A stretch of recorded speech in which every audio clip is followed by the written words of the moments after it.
Sa rounds ng ospital, hustle di magtigil. Laging inaalala ang bawat detalye pilit. Pasyente pamilya, sa kanya'y mahalaga. Kaya bawat check-up, laging may pag-asa. Si Doc Chris, the Scrubby MD, para sa pamilya laging ready. Kung kailangan mo na consulta dito, pumunta sa klinika, yun ang totoo. Hello, check. Mic. Yan. Okay. Good evening, guys. Doc Chris here, Scrubby MD, and welcome to another video. Sorry kung recorded to ngayon. Medyo kailangan ko lang na i-budget yung oras ko from time to time. Pero mag-upload ako ng mga videos para lang din meron din tayong konting kaalaman tungkol sa kalusugan. Especially sa nalalapit na holiday, no? Kailangan din maging healthy kayo, at the same time mag-enjoy sa holiday, kasi yun naman ang essence ng long weekend na parating, no?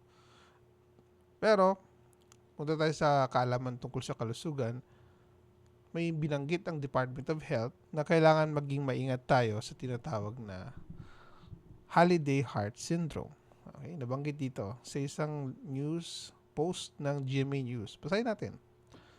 The Department of Health on Monday said that it has alerted hospitals in monitoring diseases related to so-called holiday heart syndrome amid the festivities this Christmas and New Year. According to the DOH, the holiday heart syndrome is a condition caused by excessive alcohol consumption, stress, lack of rest, and eating too much salty and fatty foods that may increase blood pressure. This leads to an arrhythmia or abnormal heart rhythm, which is one of the cause of stroke. Okay. Few things na kailangan natin maintindihan dito is, well, you have a heart disease na magli-lead ng stroke. Okay? And it is related to the upcoming holidays, which is all of us are, kumbaga, part of. No? Whether if it's a difference in religion, we're still celebrating the end of 2024, okay, and the start of 2025, okay. Now, kailangan din syempre isipin natin ang kalusugan natin pagpasok ng bagong taon. Kapag naisip lang natin mag-enjoy, makakalimutan natin na baka nasusobrahan na natin yung mga kinakain natin. Isipin nyo na yung katawan natin it's built progressive. It could progressively improve because of change in healthy habits, or it will progressively deteriorate if we maintain bad habits. Okay? Dito, holiday heart syndrome, it's correlated to what we call binge drinking. Okay? Binge drinking, ano ba ang classic na qualifier kung nag-binge drink ng isang tao? Okay. Ang isang screening namin is Audit C, or it's a screening tool that we will assess for the consumption of alcohol sa mga tao. No, isa question doon. It has a three question parameter, no. Ay three parameters para rather. Yung last question is more related to binge drinking. Okay? So ang binge drinking is usually beyond six standard drinks. So 6 standard drinks. Paano ba natin masasabi ang standard drink? Uy, may nagme-message. Ang standard drink is usually measured by means of, well, depende kung anong type of alcohol yan. That is either hard liquor. Kung hard liquor ito, it should be 1 shot glass or 1.5 ounce. Okay? Yun ay isang standard drink. So pag lumampas ka na ng 6 na shot glass, okay, if you were drinking already 10 shot glass sa isang gabi, it's already binge drinking of a hard alcohol beverage. Hard liquor. Paano kapag if you're drinking malt beer or beer? Like let's say for example, mahilig tayo sa yung pulang kabayo, di ba? Ibang tawag nila dyan. San Miguel, okay? Those two are the popular beers in our country, okay? Not advertising, pero syempre, they are examples of the beer available in our country. Now, paano kapag binge drinking about beer? Now, take note that one standard drink for beer is 1 bottle or 8 ounce. Okay? If lumampas ka na ng isang bote, okay lang yun. Okay? Pero pag lumampas ka na ng 6 na bote ng beer, okay, 6 na bote ng malt beer, it's already counted as binge drinking. And take note, may mga umaabot talaga ng 10 bote. Okay? Paano kapag, Doc, di kami uminom ng tigbobote? Meron kami yung jumbo, yung 1 liter, gano'n, 1 liter na beer. Okay, you have to quantify din kung ilan ba ang nauubos nyo. Pinaghatian nyo ba ito or what? Kasi kapag lumampas na kayo ng beyond ng 6, it's considered binge drinking. And kung madalas kayong uminom ng gano'n, kadami. Kasi meron din yung holidays na umiinom kayo na parang bawat gabi hanggang maabot ang bagong taon. Okay? Take note, may mga ganong practices. And that is very alarming. Okay? So it could lead to what we call holiday heart syndrome. Okay? Ano ba ang holiday heart syndrome in perspective sa field of medicine? So sabi lang ito DOH nag-record. And it's an alert. Okay? Let's go to the National Library of Medicine of the NIH. So, ano ba ang description about holiday heart syndrome? Lapitan natin. Okay, holiday heart syndrome. This was last updated last January of this year. Okay, term used to describe the manifestation of cardiac arrhythmias. Kapag sinabi nating arrhythmias, ang pagpitik ng puso ay regular. Okay, regular meaning pantay-pantay ang pitik niya. Hindi yung nahuhuli yung isa susunod na pitik. Okay, sunod-sunod talaga siya in rhythm, kumbaga arrhythmia. Rhythmic dapat ang normal. Pag sinabing arrhythmia, meaning irregular ang pagpitik ng puso. Okay? Ano ang nagko-cause ng irregular na pagpitik ng puso? Ang pag-iinom ng sobrang dami ng alak. Okay? Often observed during weekends and holidays. Okay? Highly emphasized because of the long weekend. And take note, December, I think, 24 tomorrow and 25 is a holiday. 26, 27, okay pa, may pasok ulit. Then there will be another long weekend. And then, going to the new year. So, there's a long holiday. Baka may mga nag-leave in between. Diba? So, pwedeng nag-binge drink siya moving forward. And that is very alarming. Okay? It could lead to what we call your HHS or your holiday heart syndrome. Okay? So, this association between cardiac arrhythmias and binge drinking was originally introduced by Ettinger et al., who observed 24 patients getting hospitalized with atrial fibrillation, okay, a type of irregular heart rate, after engaging in a weekend alcohol consumption. Okay? So, there are case reports of these are, I think, case series na 24 patients na magkakasunod na inobservan nila, and to note that they have the similar features of alcohol-induced atrial arrhythmias common in seen in holiday heart syndrome. So yung presentation nila ay yun. Now, anong problem dyan kapag nagkaroon ka ng arrhythmia? An arrhythmia, if persistent siya, it could lead to clot formation. Now, let's say matanda ka na, 40s, 50s, or 60s. Nagkaroon ka ng arrhythmia during your binge drinking session. Ang mangyayari dyan is, may na-build na kasing taba, okay, in your blood vessels and even in your heart. And kung irregular yung heart rate mo, it could lead to your heart to throw a clot.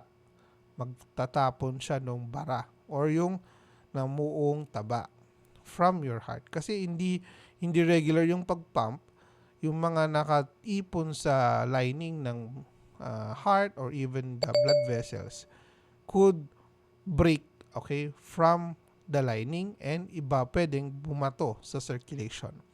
Now, balikan niyo yung circulation ng ating puso. After the aorta, pupunta siya sa peripheral arteries, and even paakyat at pababa. Okay? Pag sinabi kong paakyat, akyat siya sa brain to deliver oxygenated blood to the brain.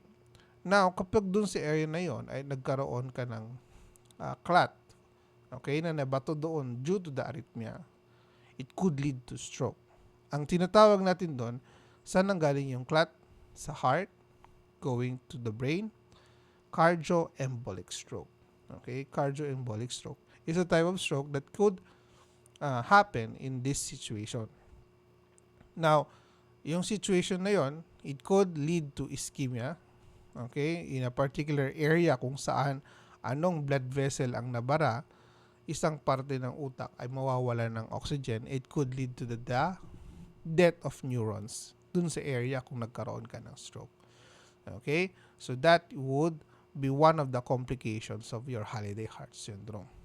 Another na pwede rin mangyari dyan is paano pag yung clot napunta sa ibang parte? Yung kamay, yung paa, well, limb ischemia. Meaning, pagkapatay din ng mga kamay or paa, o depende kung saan siya bumara yung clot na pinag-uusapan natin na nabato galing sa puso.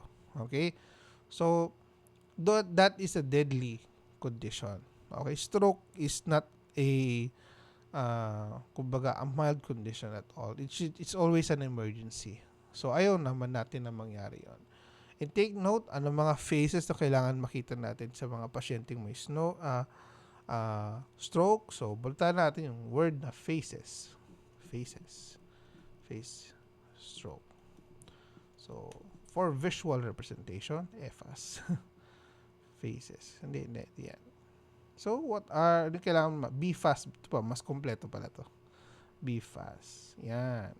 Okay, sa mga pasyente may stroke, kapag ito ang nangyari sa inyo, kailangan nyo alamin to. BFAS. Anyway, mabagal yung internet. Yan, BFAS. Balance. Magkakaroon siya ng balance issues. Eyes, either nawalan ng paningin yung mata, nagdo-double yung vision, or nanlabo. Okay, bigla ang nanlabo. F for face. There is drooping, similar sa picture na to, nandito. Mayroong aphasia, meaning hindi pantay ang muka. Okay? Tabingi yung kabilang muka. Okay, that can lead to facial drooping. Then the arms, meron kang panghihina ng isang parte ng kamay that is not normal. Hindi pantay ang lakas ng magkabila ang kamay. Or even sa mga paa, no? Tapos pag nagsasalita siya, utal-utal siya. There is speech difficulty. And then, kapag in most of those features na sinabi ko sa BFAST, almost all are present, you have to call an ambulance immediately or call emergency immediately para madala siya sa pinakamalapit na ospital.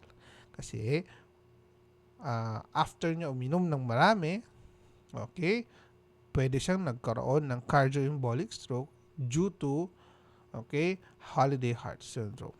Okay, yun ang ayaw naman nating mangyaring complication. So, sa mga may kamag-anak dyan na mahilig mag-inuman, okay, bawas-bawasan natin. Better yet, find another way to enjoy the holidays.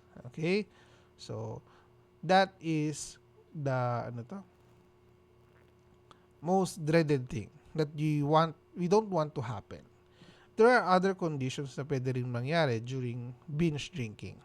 Consider din natin, if chronic binge drinker siya, kahit hindi holiday, ang isang komplikasyon na pwede din mangyari dyan is acute pancreatitis. Sasakit ang tiyan mo. Okay?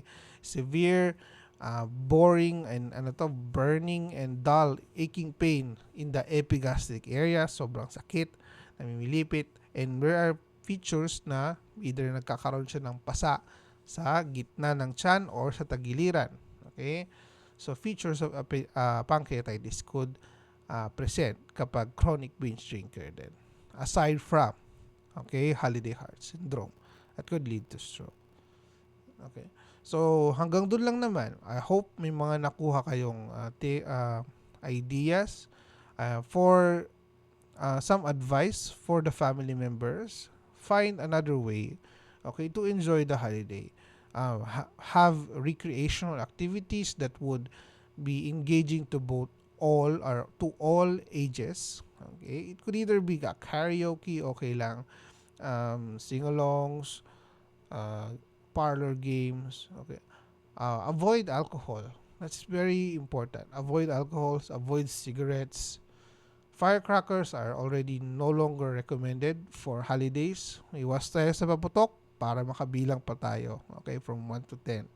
Gamit ang daliri natin. Okay? Ayoko yung mawawalan kayo tapos pupunta kayo sa ER. Though, yes, syempre, emergency yon, you have to be responsible na hindi tayo magkakaroon ng injuries due to firecrackers. Kasi ilang taon nang pinagbabawal yan. Okay? So, hanggang doon lang naman. And if ever, meron man ganitong features yung pasyente, again, features of stroke, BFAS, balance problems, okay, eye, either loss of vision, facial asymmetry, hindi pantay ang muka, okay, noted that the arms are weak, nanghihina, merong drift, lupaypay, okay, and then speech, utal-utal siya. You have to conserve time and call the doctors or any healthcare facility or call 911. Call the ambulance para madala siya sa pinakamalapit na hospital. Okay? So, hanggang doon na lang. This has been Doc Chris, your family doctor, and see you all on the next video. Bye-bye, guys. Sa rounds ng ospital, hustle di magtigil. Laging inaalala ang bawat detalye pilit. Pasyente pamilya, sa kanya'y mahalaga. Kaya bawat check-up, laging may pag-asa. Si Doc Chris, the Scrubby and